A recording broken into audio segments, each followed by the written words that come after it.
So the cross, um, modern times, religion has changed the cross from an equilateral, uh, purely symmetrical geometry to something that's off balance, right? Something that's off balance. It looks more like this than it does like this. Okay, perfect. So today we're talking about something super heady and extremely detailed. And I think that it's kind of like it's something that we've all heard of. Starting when we were kids, we would see these magic shows and people are doing things and changing reality, so to speak, or at least seemingly changing reality.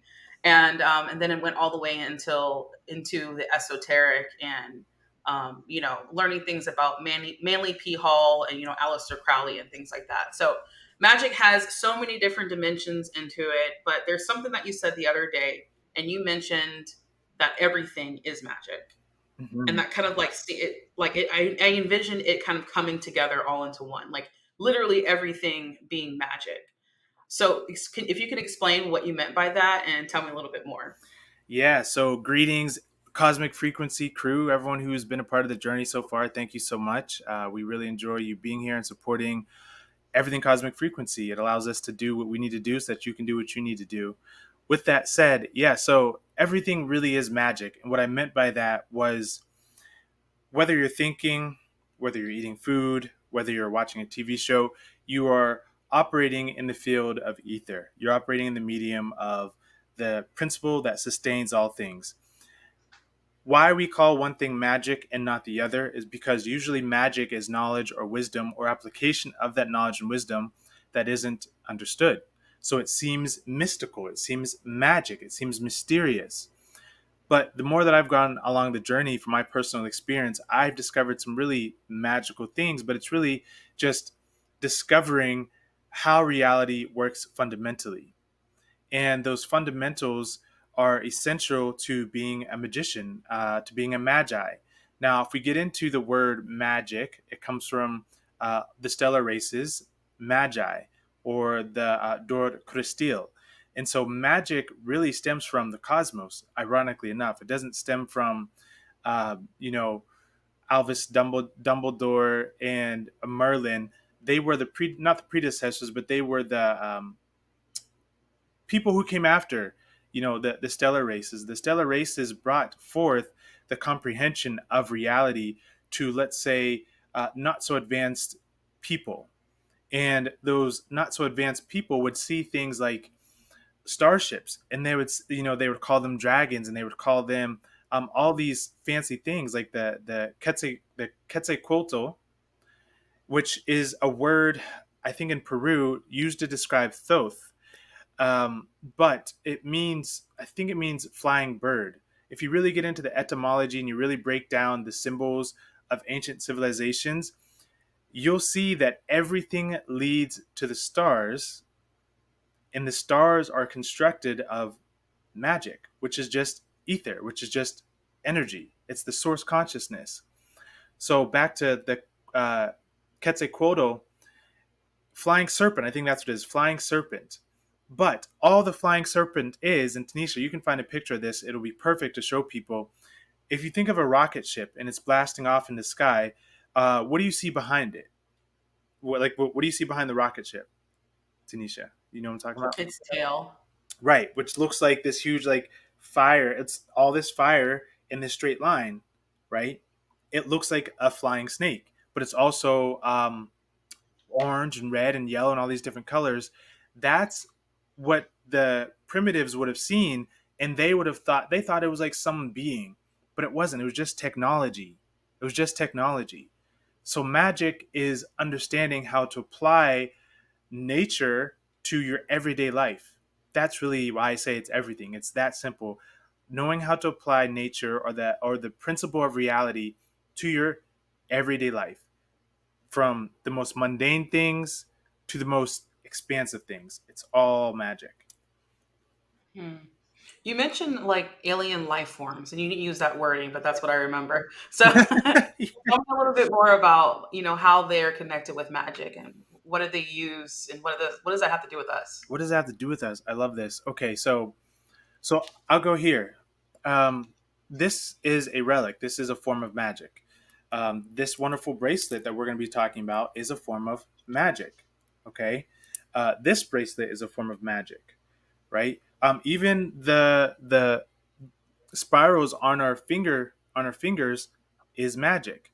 So the star races, they make things like this. They make different relics. Their technology is super advanced. Why and how? Why would we say that's magic, and how does that have to do with us? Is that for some people do not know how anti-gravity works. It's magic. I don't know. It's magic. Oh, they were there and then they were there. Magic, right? We see a starship and then it blinks out. Magic. It's They're applying higher physics, what I call ether physics. And so from our vantage point, from modern earth humans vantage point, they're viewing these fundamentals of reality that the star races are applying to their everyday life as a form of magic. Now, what happens is a people, let's say the human race, once it develops its consciousness to a certain degree, it will then be able to implement those same kinds of technologies. And so we see this bridge between modern humankind, what's the word, forced thinking or forced perception that's very limiting. And then we see the potential of what we could reach when we look at the cosmos and the stars and starships and what they can do. And so there's a bridge here that you can cross over between expanding your awareness, aka gaining more access to information that you can then apply to your everyday life, to the technologies that we already have, that then would catapult you into a different category that some would call magic. So they are, in a way, the guides of humanity in humanity's uh, discombobulated thinking. So does that make sense? There's a direct connection. You can't have one without the other. The star races influence us, and the technologies are not always nuts and bolts. A lot of the things I teach are technologies like this: how the ether works, how magic really is used in everyday life. Yeah, it reminds me of like the term duality. Mm-hmm. It also reminds me of something that we've all heard of: as above, so below, Mm. as within, so without.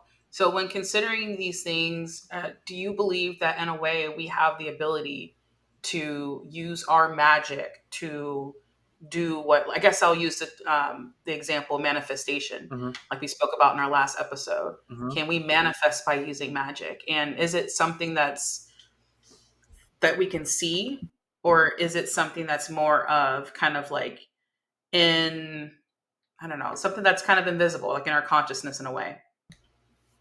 So can we use magic to do things in our life? Yes. Is it something we can see? Yes and no. It depends on what kind of magic you're using.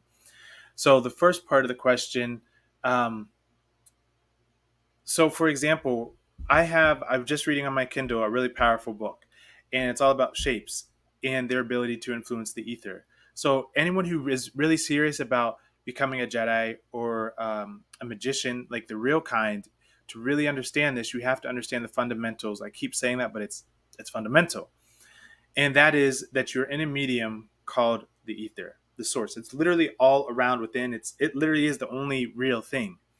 And from that potential field of essence comes everything. And now that field is malleable. It takes on the same dynamics as water, basically. And so that means it has a flow. It has a predisposition of flow and movement. Now, when you draw certain symbols and certain shapes, what you're doing is you're creating a pathway for the ether to either flow through or not. So what I teach people through cosmic frequency is field integrity, meaning is your physical body, is the shapes that you're drawing, are they able to influence and convert the ether into usable energy? Yes or no? Um, you can, like I said, I have spirals drawn in this piece of paper. Those spirals, that's ether physics. That's magic. And so that spiral is creating a certain vortex in the medium, It's literally gathering and collecting ethereal energy. This is why a lot of nature is, you see it in spirals. So that's just very simple one way, because again, we can go on, this gets real deep. That's just one way you can apply magic in your everyday life, and do things like manifestation, is by utilizing different shapes and knowing that those shapes have a direct impact in the ether, and you will see results. Now, the second part of that question is, are these things that we can see, or is it invisible in our subconscious? So whenever I go outside and I'm doing aerokinesis or hydrokinesis or telepathy or telekinesis, these are all concrete physical, um, examples of using magic that you can that's tangible, right? Now, there's other forms of magic that are intangible, qigong, or again, using different shapes. That's all intangible, invisible magic. You also have forms of magic like portal travel, teleportation, time travel. These are all invisible forms of magic. And again, magic is just comprehending different levels of reality, of nature, and applying them. So, yeah, I think it's a little bit of everything. No pun intended.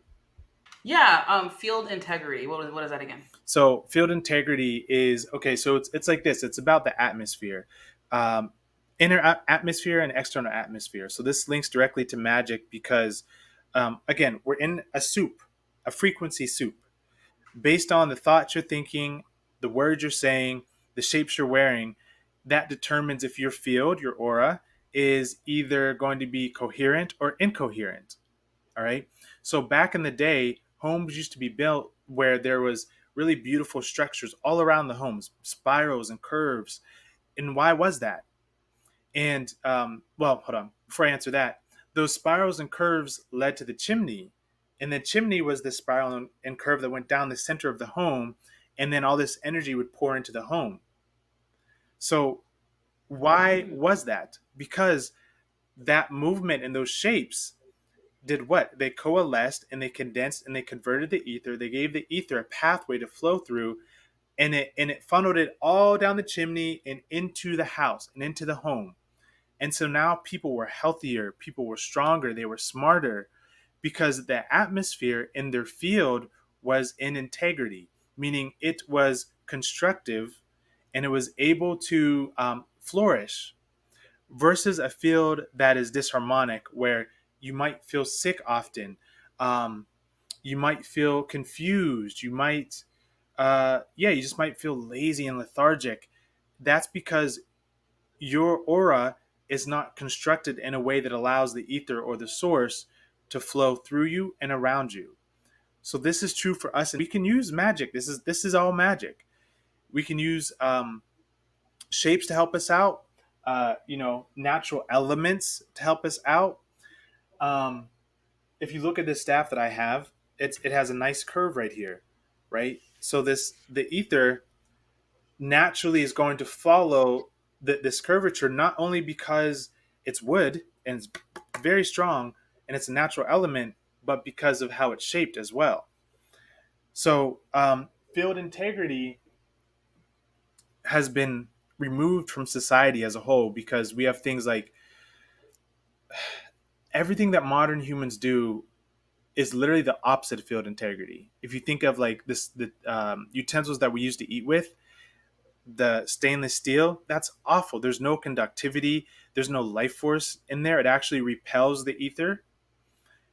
A lot of the so-called elites use copper and silver bowls and spoons and things like that to eat, because it allows the ether to flow.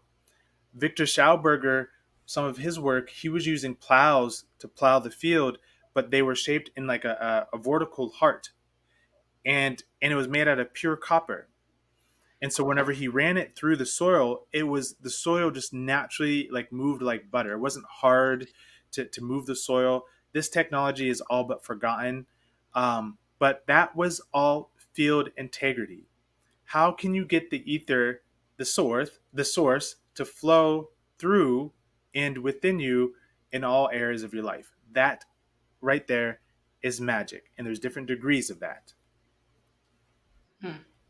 I like that. Yeah, So you did mention, I don't believe you said the word natural, but you did say something about using tools like crystals and things like that. yeah.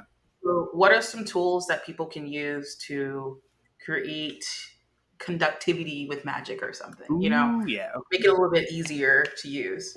Okay, so this is my magic wand. I've had this crystal for years. It's a Super 7. It has 7 different crystals. Um, I have, yeah, yeah, within it. It's very powerful. I think it's actually Lumerian quartz. It's a bunch of different things, but it's really powerful. So if you look at this shape, we have, and again, to answer your question, what can people do? Simple things that people do.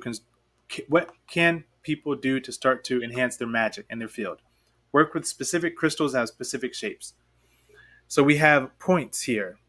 Okay, we have points here. Then we have, if we look here, we have points here, and then we also have like the tip here. So this shape of this crystal is very conductive. And I actually just the other day, I have these two really big magnets. These are really strong magnets. I don't know what the milligausses are, but they're really strong, um, and they're really really powerful. So what I did, I was like, oh, let me check this crystal out because when I understand shape power and working with the ether, whenever lines come together like this or corners in a home, those are portals or those are vortexes because that's where the energy is conducted the most. It's the most potent in corners. That's why the pyramids are the way they are, right? So this crystal, if you could hold it, you would feel it. It creates a magnetic field. You can literally feel the magnetic field um, through the magnet and the crystal. There's no metal in here, but it's the fact that the crystal itself is shaped in such a way, its source point technology, that it creates a magnetic field. So you take that theory and you start to do things like you take a few sticks in your yard and you start to point them up like this. Don't right, make a little pyramid and you sit underneath that pyramid and you meditate with it.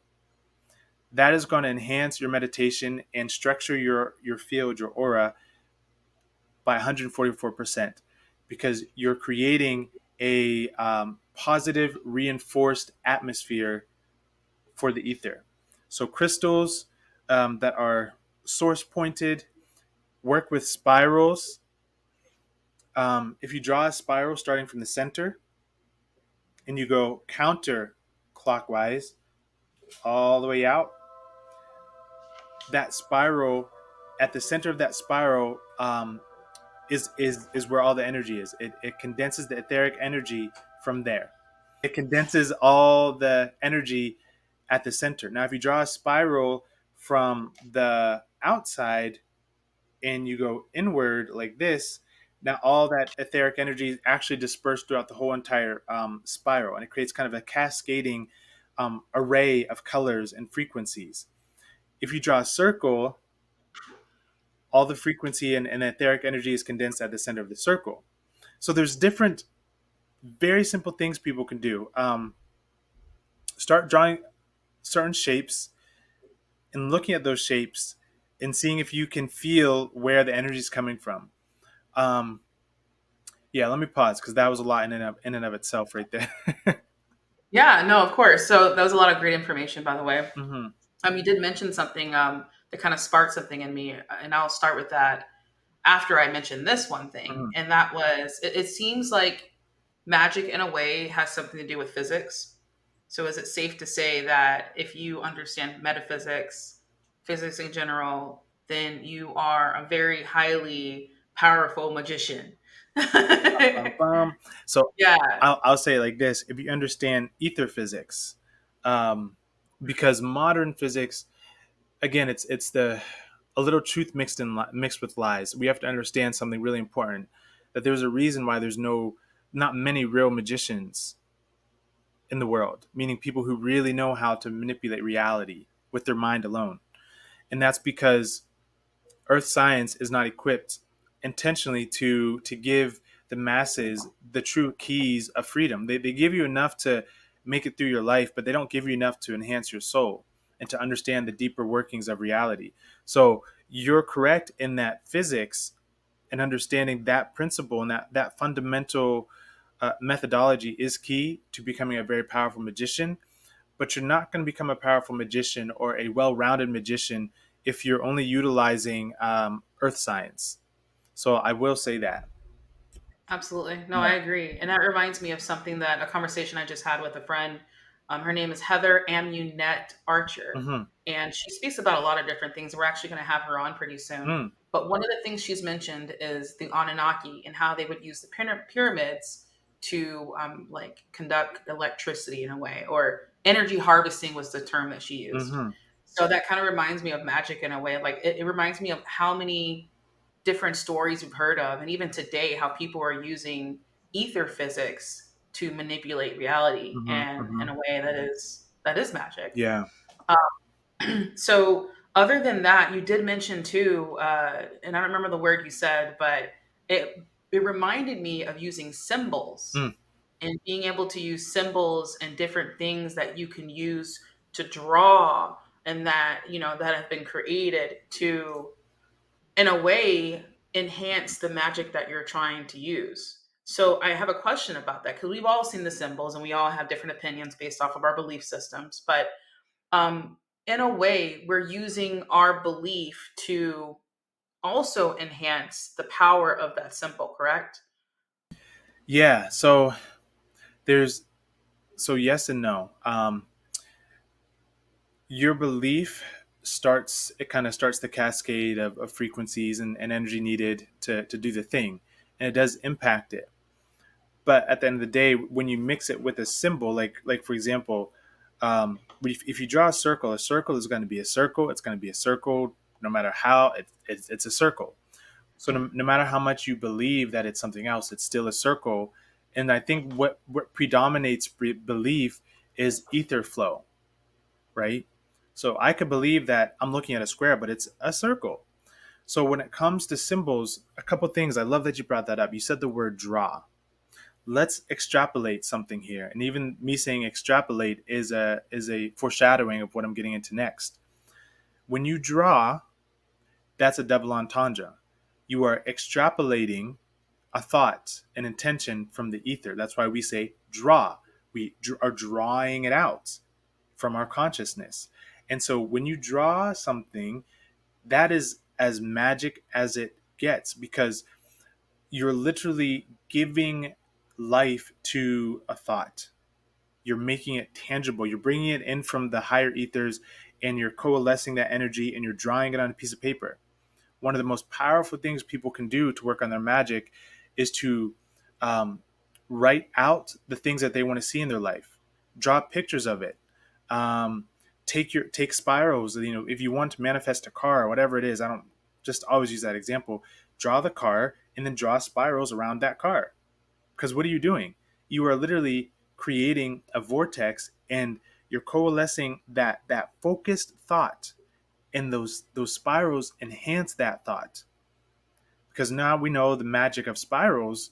If you draw spirals and you put something in the center of all those spirals, you're going to create a lot of energy is going to go there. So symbols um, are very, very powerful.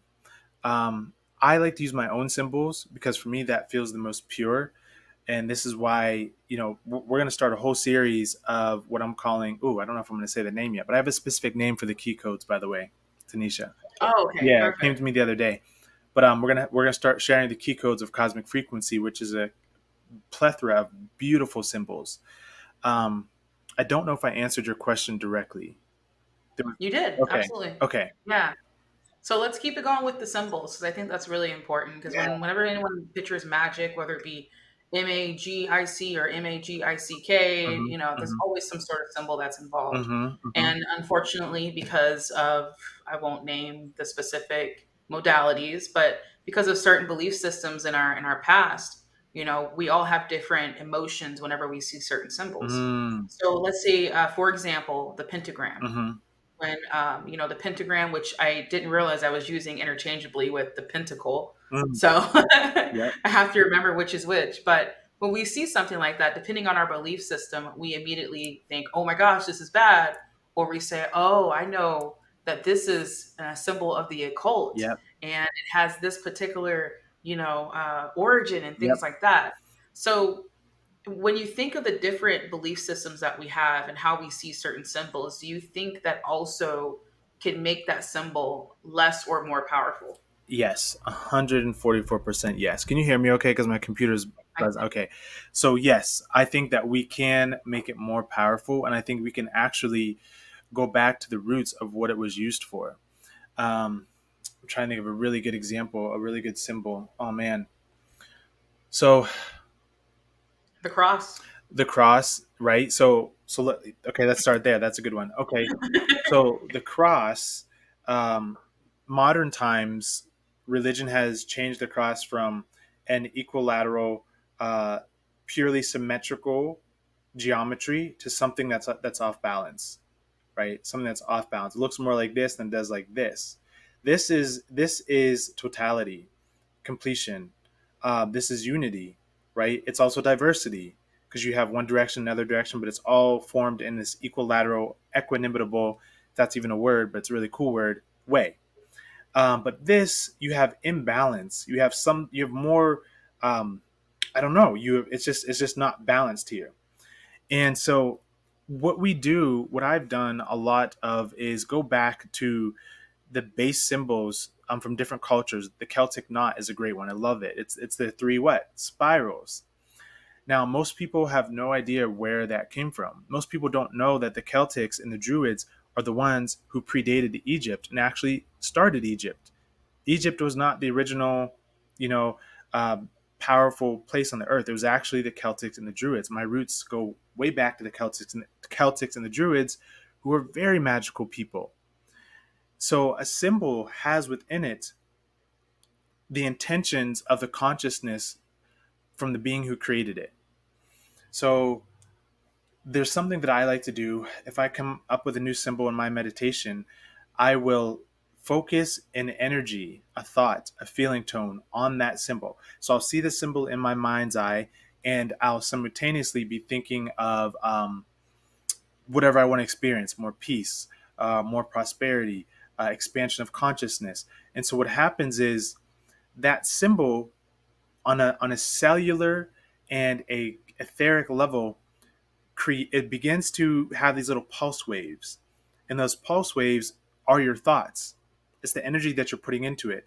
And so now the symbol will crystallize from those thoughts that you're thinking. So every single time you look at that symbol, you then impregnate your mentality with that energy that you had put into it. So symbols become a placeholder for everything, that whatever you want it to. So they're very, very powerful when done and worked with correctly. What's really interesting about that is what you said, that the symbol has holds the power of the creator, right? Mm-hmm. And that reminds me of the story of the Lesser Key of Solomon. Mm. And I know that he has like can't remember how many keys he has or how many coins and symbols he has. I think it's 12 or 24. I Mm-hmm. don't Mm-hmm. remember, but the story goes he created these to in a way trap demons so that he can use them to bend to create things that he wants to, to use to his will. And as you know, these are beings that are a lot powerful or more powerful than us. You can't do that, or at least you shouldn't do that, right? And it actually started a whole I don't know, community of people throughout the times where they were using the keys to trap demons, you know? And so it is obviously people that know more about the story, that's done their research, that will never do that for the obvious reason. And then also, in my personal opinion, that's what started the entertainment point of view of, how would I explain it? Horror movies, for example, very demon based or demon themed horror movies are based off of technically uh, what Solomon did in the past. Basically using magic to for his own personal gain Wow. and using powerful beings to do so. So, anyways, the reason why I bring that up is because I think that if that's the case, if the symbol itself is as powerful as the creator, then in a way, can we pass that power along? Can we, um, I don't know, create such a following that the power itself changes? And hopefully that question makes sense. Um, so I think I'm catching part of it. So can we create such a following that the power itself changes? So the initial intention of the Yeah. okay, all right. So let's go back to what you said about Solomon, and let's talk about why that worked. Why does that work? It goes back to frequency harmonics. It does. Everything goes back to the same thing, and field Hmm. integrity. So those demons or those whatever beings were holding a certain frequency, and they're stuck in that frequency because they haven't chosen to go beyond into a different frequency. So when he created those shapes and those symbols, he created a frequency that was not compatible with them, that they could not break out of. That's I can break that down so easily. I see it so clearly, and that's real magic. Um, Man, I want to go deep into that. But okay, your question Well, is so let's say this. Let's say I use a symbol, right? And let's say for me, the intention of that symbol is something really, really powerful and really beautiful and peaceful. Now, someone years and years later comes along and they try to use that symbol for nefarious reasons, right? A couple of things are going to happen. One, the person that wants to use it for nefarious reasons will either be repelled by it because it just is not the same frequency. They'll be like, "Oh, this is I don't want anything to do with that because it's not. There's no resonance." Two, they could take that symbol and they could tell people that this symbol means this, some a different narrative. So, and thousands of people might believe that this symbol means that the symbol I created 100 years ago now means that elephants are pink, whatever, right? So now this person has tried to invert the original teachings of that symbol. What is happening isn't necessarily a changing of the original encryption. It's just brainwashing. So I don't think that they could change the code of something that they didn't create, that they didn't generate from themselves. But can they use it to try to gain power through lying, through trying to trick people to believe something about it that it isn't? Of course, it happens all the time.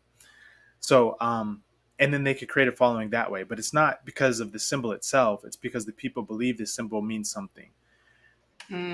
yeah. As soon as I asked that question, do you know what symbol I thought of? What? The swastika. Yeah. Yep. Yeah. Yeah, Yeah. that's a perfect That's a example. perfect example. Yep.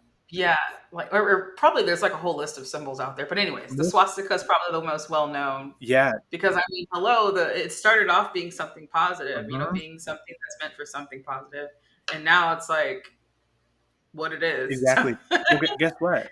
Guess what? Yeah. The swastika is a guarding constellation. It's so if you look up at the sky, and actually any time of the year, I believe.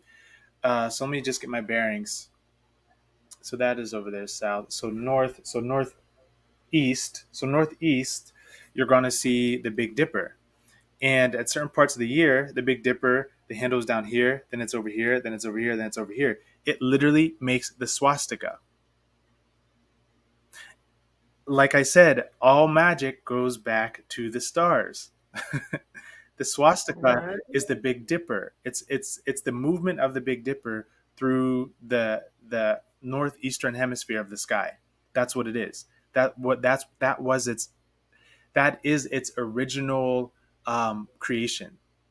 So people who observe reality correlate that with magic because they see reality, they start to understand it, and then they start to be able to utilize it.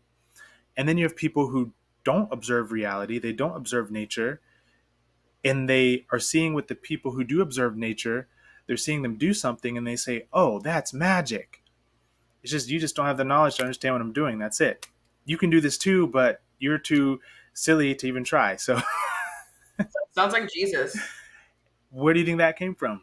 Yeah, Jesus traveled. He learned all that stuff. You know what I mean? Yeah, He yeah, went to India. He went to all these different places, and I can't remember the teacher that he followed in India, but I really want to look into that a little bit more. yeah. And this, I'm coming from a place where I don't know too much about the Bible. I'll be honest with you. Like, even when I considered myself a Christian, I kept it very surface level because I thought the stories were really boring and far fetched. Mm. But there is some truth in I think a little bit of everything in a way. Well, there has to be a little truth, because if there was no truth, then Mhm. no one would even buy into it. And the whole Jesus thing, and we can talk about that for a quick minute, is it's it's metaphor. It's metaphor, but for what, right? So, was there a man? There was Uh, many men. There was many women. Again, the Christil, or the Christ, is not was never one man. There was never just one Jesus. And again, this is history that you're not going to hear probably anywhere else other than this podcast. Like, not even in the mainstream, or lack thereof mainstream, underground spiritual communities, you're not going to hear this narrative of what Jesus was or wasn't.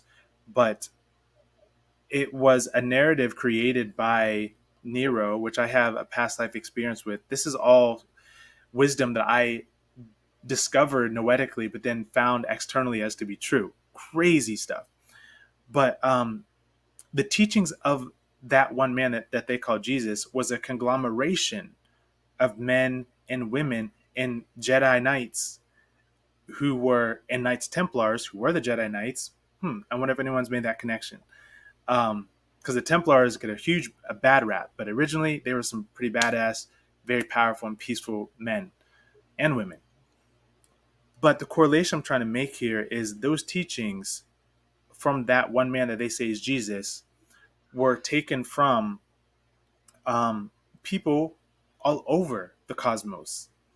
And basically, they took them all and they said, okay, we need a way to control people. The people of Palestine are looking for a savior. Well, let's create a story and let's use mythology from there, there, and there, and there. Let's put it all together and give it to the people. They did that. And so this is why in modern times the Jesus story has stuck so much, not because of the one man, but if people dig a little deeper, because of the magic of what that story was presenting. People are drawn to magic. This is why Lord of the Rings, Harry Potter, because that is our inherent state of being. That's what people are drawn to. They're not really drawn to Jesus. They're drawn to the things and the narrative around the character. So this stuff gets so beautiful and so powerful when you really get into the nuances of magic. It's really, it's ev- it's everything.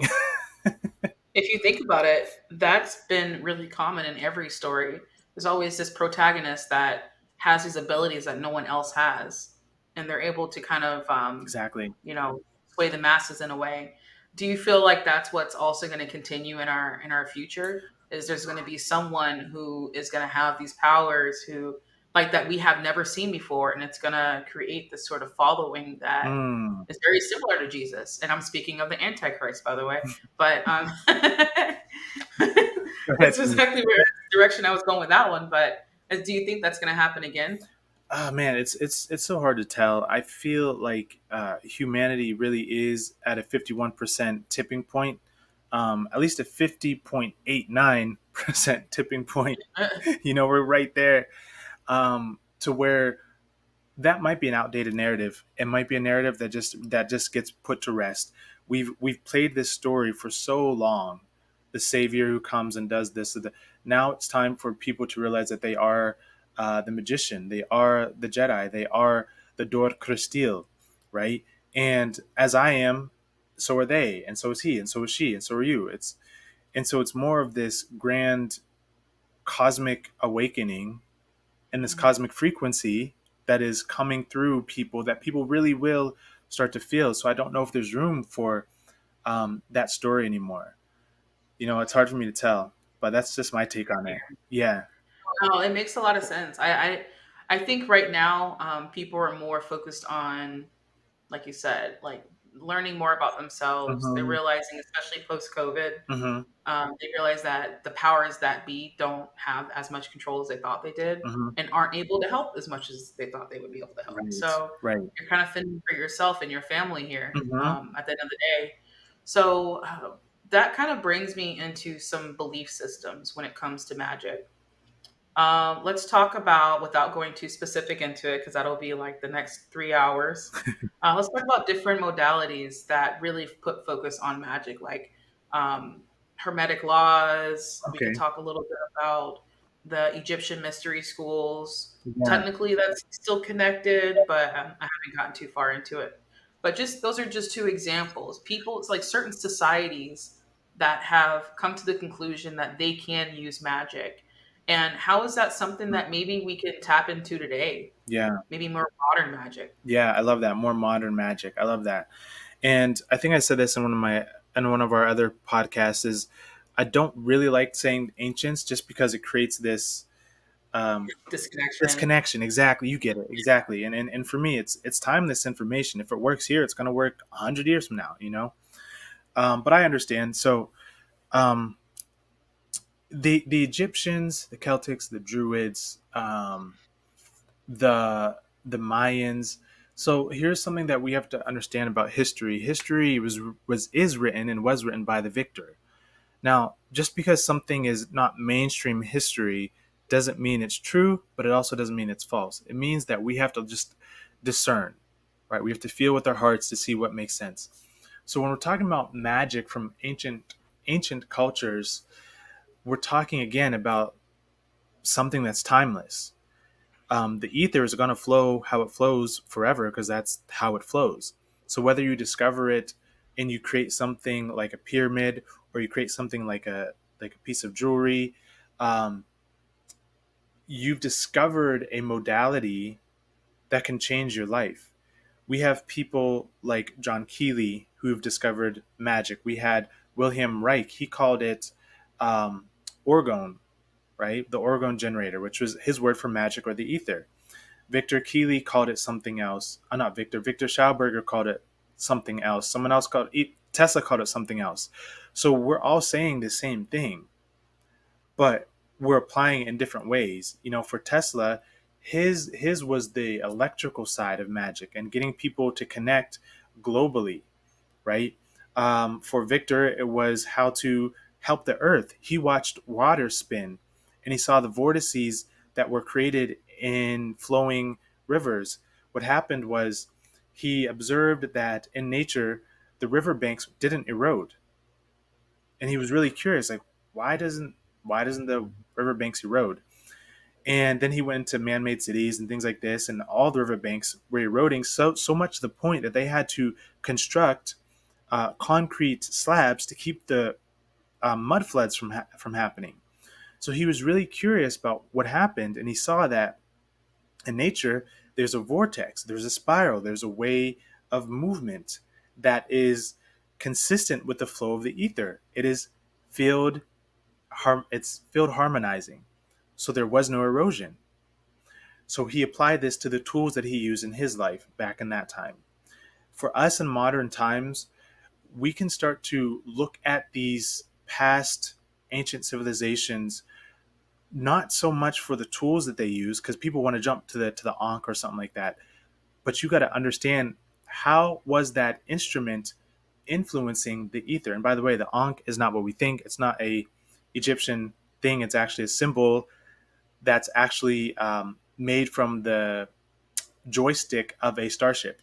That's what the starships look like.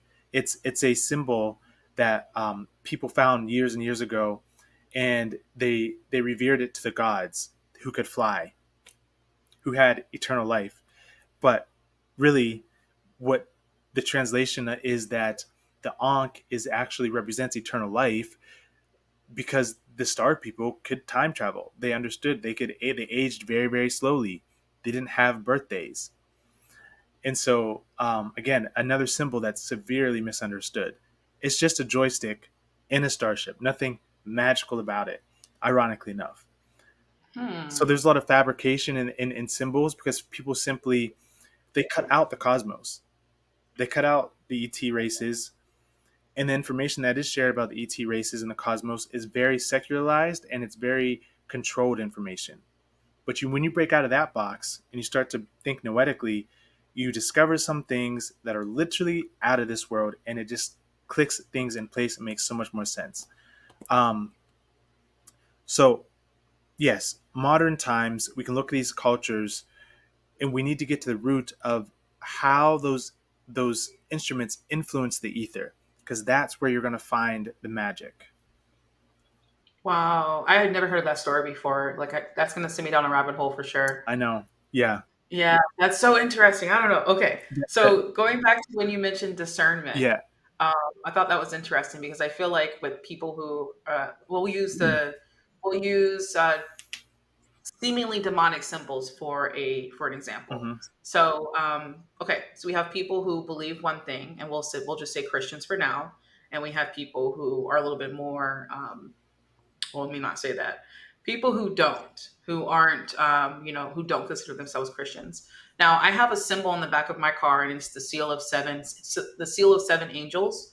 And to someone who doesn't really know much about, angel, what's that word they use? Mm-hmm. Venerations, things like that, they will see that symbol and they might have two different emotions about it. They might say, Mm-hmm. "Oh my gosh, that's demonic," or they might say, "Oh, I recognize those names, Ezekiel, Mm-hmm. Uriel, and things Mm-hmm. like that." They'll start recognizing the symbol itself. Mm. So my question is, how do we use discernment when it comes to magic?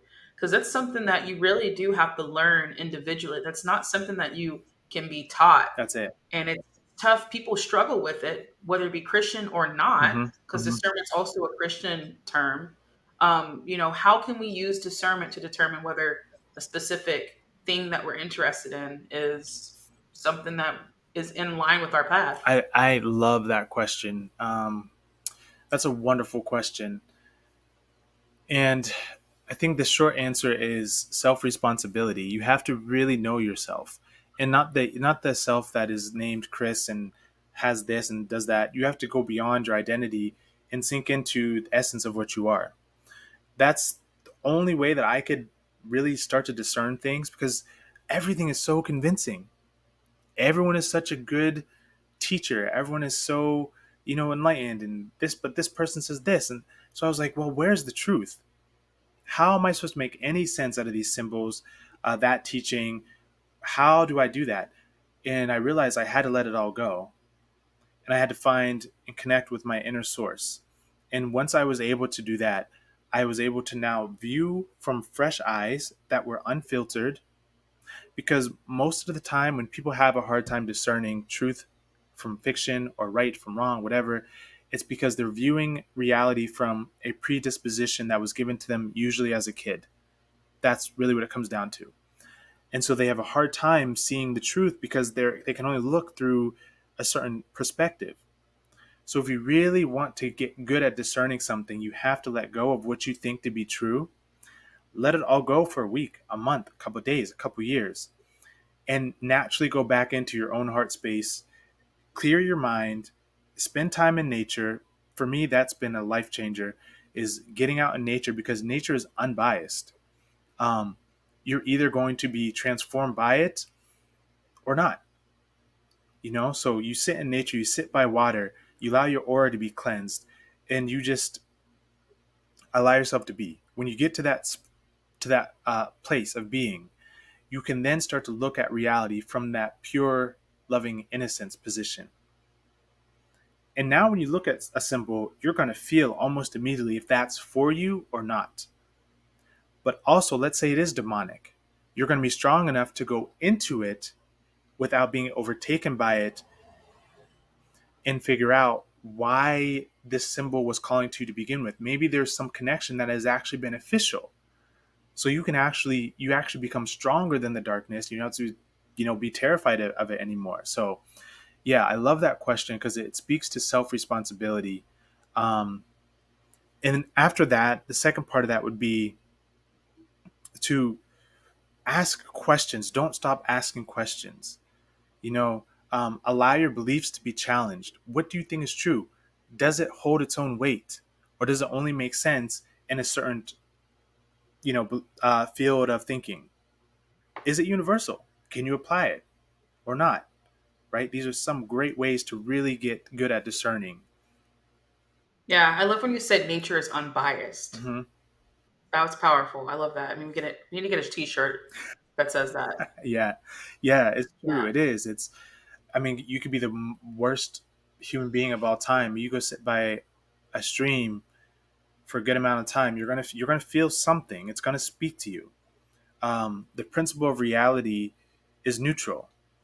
It's us who corrupt it. We're the ones who Hmm. who, who corrupt it through our um, ignorance. Really, it's really through ignorance.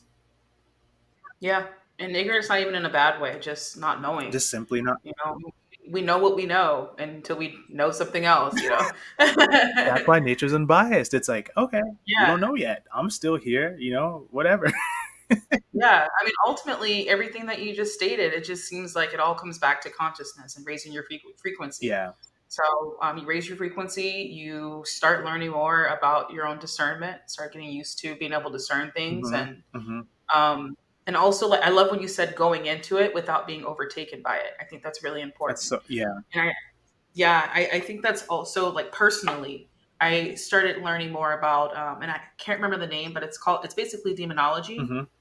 And my very short Christian timeline is giving me these alert systems like, Mm. oh no, that's demons, stay away, alert, alert, alert, stay Hmm. away from that. Hmm. And I'm like, but I want to know, like my curiosity is Yeah. getting over me.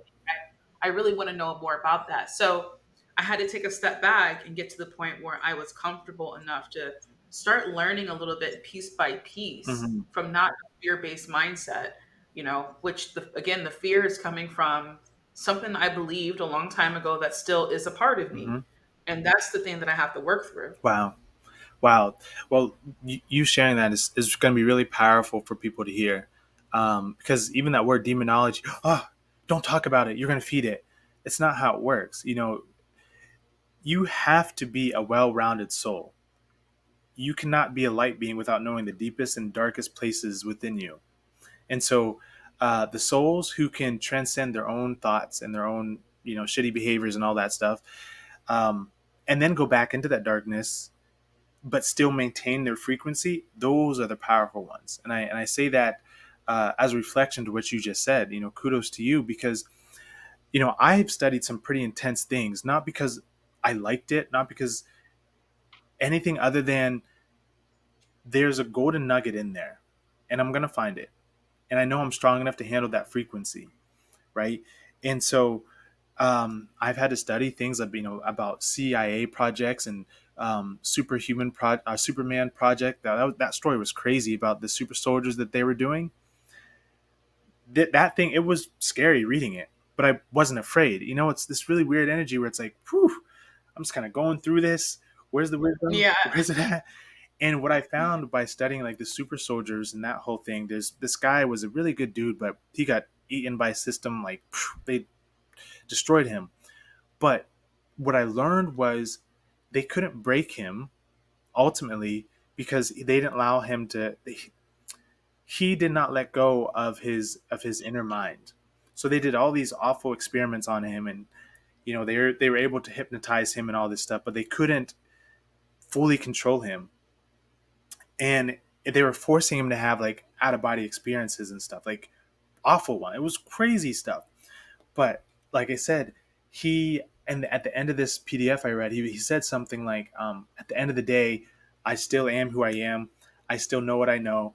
I was able to maintain my awareness of self, and for me, that was really really powerful to hear. That no matter what's going on, no matter how deep, how dark it is, your awareness of self is what matters. So that was the nugget, you know. You know what's really cool about that, about awareness of self? Mhm. That reminds me of people that actively go into these dark retreats. You Mhm. ever heard of a dark retreat? Like, Basically, literally, yeah. yeah, Mhm. exactly. That's funny that you did. Why would you do That's what it is, right? Yeah. I don't know. That's so funny. Yeah. So they basically go to a retreat and they go into the room Mhm. and it's complete Mhm. darkness. and they don't leave the room. I think it's like 7 days, or some people even do up to a month, which is absolutely insane. But 7 days is like the normal thing, I think. Can you imagine in complete darkness for 7 days? Because as you know, human beings were not used to that, and we lose our awareness of self. Mm, So that's why it's a popular thing in the spiritual community, because it allows you to see yourself stripped away of, looks, stripped away of your environment, everything. It's just you and your being in that room in complete darkness. yeah, And some people can't do it. They can't do it for more than an hour. of course. And, Yeah. well, and that's the way that I define awareness of self beyond the traditional look and everything. That's what I'm using it as. So, I love that. I think dark retreats are awesome. I've done them in my own way. I've just, like I said, I think I shared in one of the other podcasts, sitting in the woods for hours. It wasn't days, but um, there has been multiple times where I've sat in the darkness just to see what is there, right? And so I want to take us back to what you were saying about going into kind of like the more yucky side of magic. Let's talk about dark magic for a second, because we cannot talk about Yeah. magic without getting into dark magic. So we were just watching the Star Wars, and they use the Force, right? So the Force is magic. Again, it's magic. It's knowing how to utilize consciousness or the ether in a way that benefits you and others. Now you have someone like Darth Vader, then you have someone like Luke Skywalker. Darth Vader is a dark magician. Luke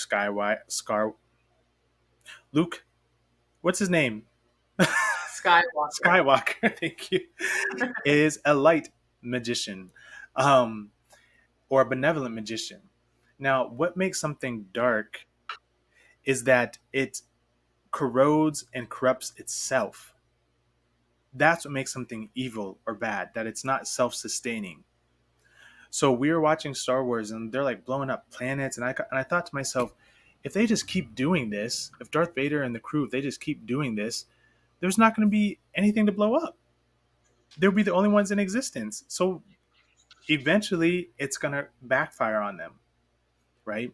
Now, what makes someone a white magician, or let's say, a benevolent magician, is someone who utilizes the force or magic to bring forth life, to flourish, to share, to blossom, to bloom, to perpetuate the etheric principle.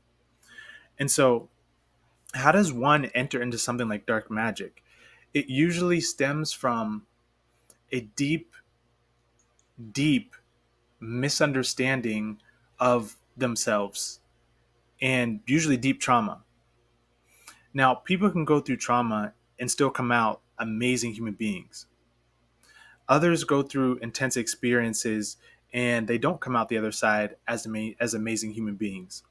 This is a multi-layered thing, because on some level we're talking the balance of the force, but I don't see it like that. I see it as a misidentification of consciousness and what it's there for, right? So in the eyes of source, it's not really a big deal, but it's really a big deal because for that man or woman or being who's having that dark experience, they are going to inevitably hurt themselves and hurt others, and they may not see it. So what is going to happen is eventually they will literally destroy themselves to such a degree that there's literally nothing else left, and they become space dust again, right?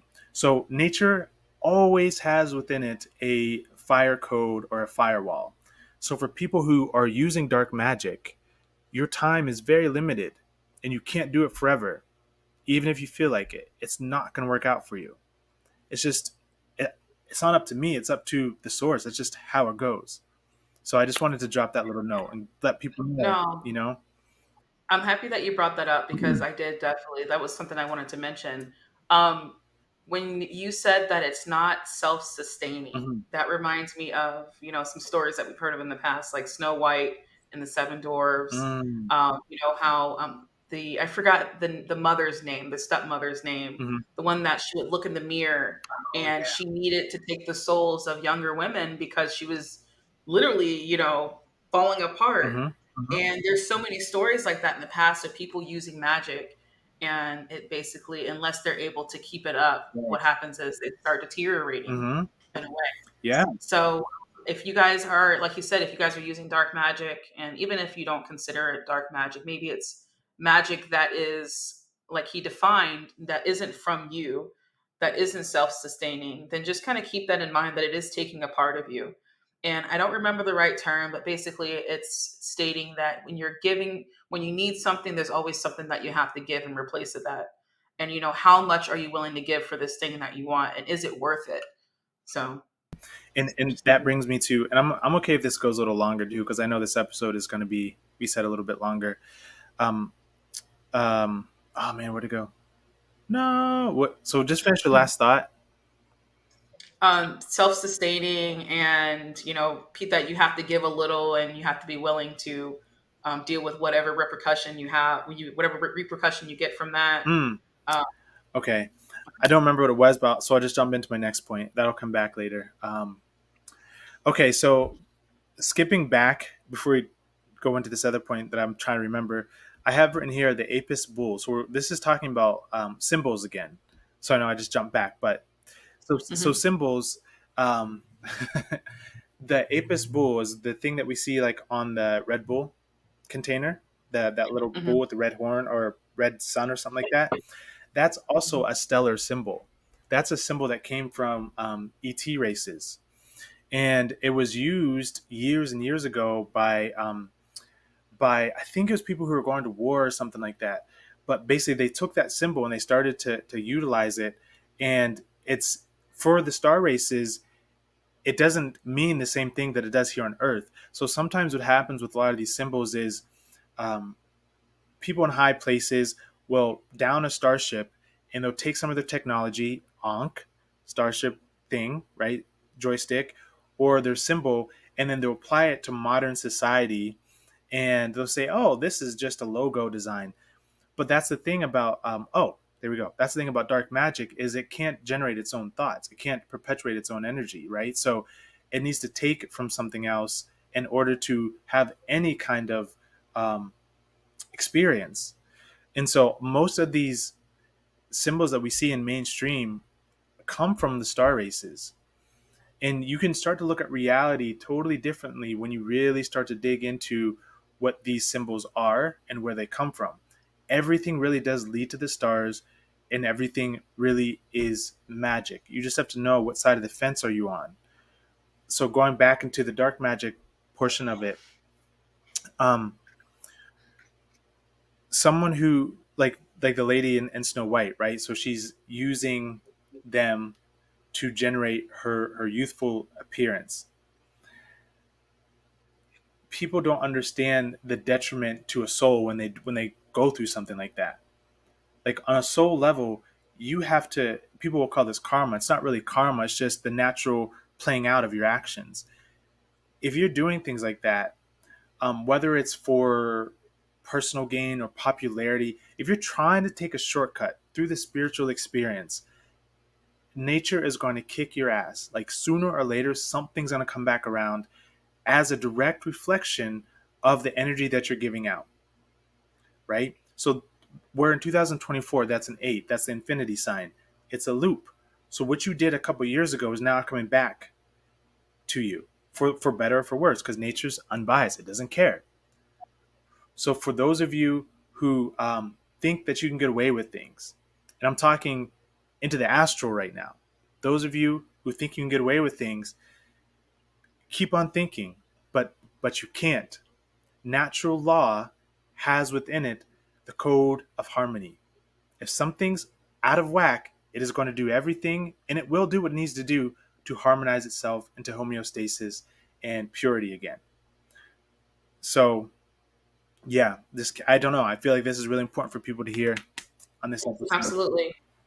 Yeah, and you brought up karma too, and I think that's really important, because you really, I mean, if you believe that we're here on earth right now to get through and heal our karma and to raise our consciousness and everything like that, then there is something to consider about using dark magic or anything that might um, create a wave of, I don't want to say negativity, It's but like I'll just say, because I dissonance. keep, yeah, it creates this sort of wave, and like you said, it comes back to you. So are you really healing your karma, or are you just adding to it? Mm-hmm. You Come know, on, man. you're Yeah. basically, yeah, kind of like you're climbing that, like that picture of someone climbing the mountain. Mm. And I think I don't remember what it looks like now, but I think there's a boulder at the Mm-hmm. top, Mm-hmm.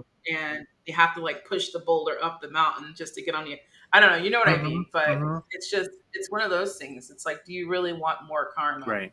So just Yeah. know that you have the power inside of you. You don't need some sort of outside force, and you definitely don't need something that's going to take something away from you Right. in order for you to use it. Yeah. That's a big one. That's a big one. There's a lot of people um, who I see who who think magic is something that they can just jump into. Right. They think it's like, again, it's like trying to skip steps.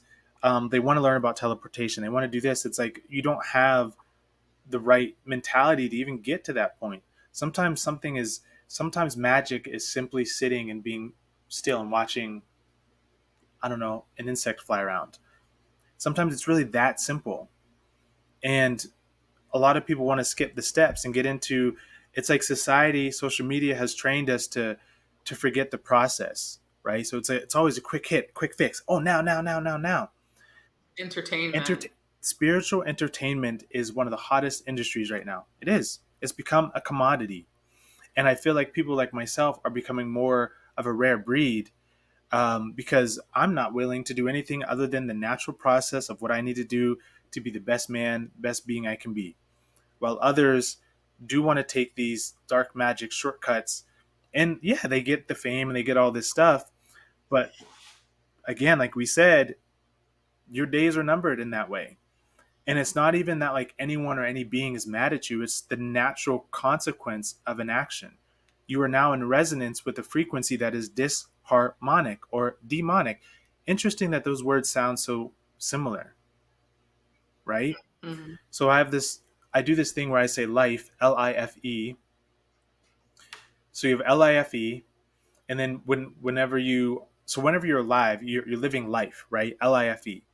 But whenever you die, they say you lived, right? Lived. Okay. Hmm. So if you are living a life that's in integrity, purity, love, and wellness and well being for yourself and others, whenever you die, your life becomes a file, File, in the grand source. Now, if you're a being who is alive and or not, and you've lived an experience or have an experience, and you're being nefarious, harmful to others and yourself, and then you die, you Lived, you become the devil, Devil, which is just lived backwards, right? So that's magic. That's all wordplay magic. So when you rewatch this, write those words down, flip them around, you'll see exactly what I'm talking about. Basically, I'm still getting to the point that um, we live in a hall of mirrors, and your reality is mirroring back to you your standpoint in the greater source, wherever that is. It's always up to you. Yeah, absolutely. Yeah. I believe that. Yeah, I think I don't know, like magic doesn't have to be, Harry Potter and Mm. all these different things and what we've learned about in entertainment and in movies and things like that, because I feel like that's what a lot of people think about. It's just like you said, where it's could be anything. It's just being aware ultimately, That's it. you know. Yep. And that awareness grows and expands over time, and you apply it in deeper ways of your life. That's really what it is. Unfortunately, things like Harry Potter, they've created a distance between us and magic. It's like it's so grand and it's so expansive that it's like hard for people to think that they could ever do something like that, right? In a way, yes. People who know the true story Mm, know that Harry had the powers before the wand. that's true. That's why what made him so different. That's true. Um, Yes. but to go along with your point, there's so many different examples that we can use. We have the power. We have the magic. Mm-hmm. You don't need a symbol. And if you do want to use a symbol, make sure that you're using discernment when using it. Mm-hmm. Simple, You right? know, And create your or own opinion. crystal. Yeah, get your own opinions on it. So I don't know. I think that's pretty much it. I think we've talked enough about Yeah. magic, and we're going to definitely go deeper into Same. certain beliefs at some point. Yeah.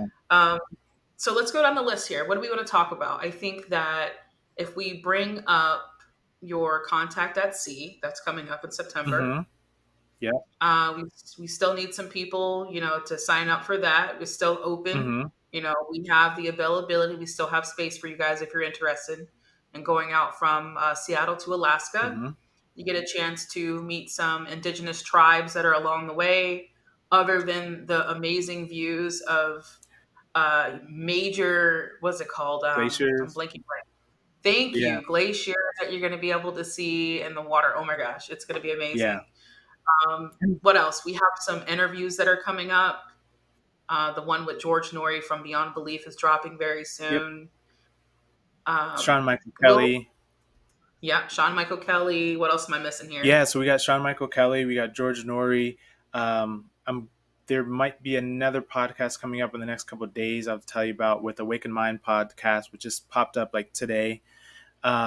Cosmic Academy is open, so this is for people who really do want to go deeper into magic and who really want to become more of their cosmic self. So Cosmic Academy, real short, it's 5 levels.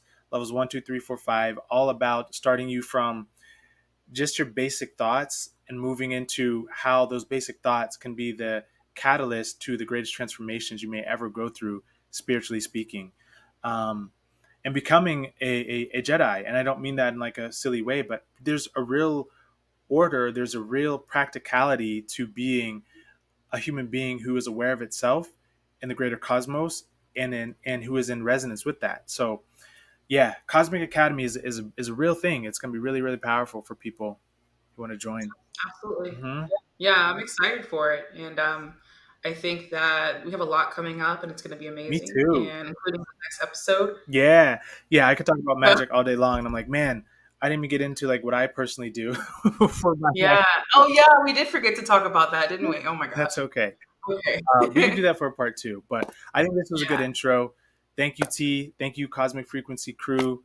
Yeah, y'all are amazing. Appreciate you. CosmicFrequency.org. Instagram is Cosmic Frequency, no second E. And TikTok, is it 12 at the end? Yeah. Cosmic You put it all in there frequency. anyways. Yeah. You do it all anyways. I'll put it in the description. I'll put it in the All description. right, everyone. Peace. Peace.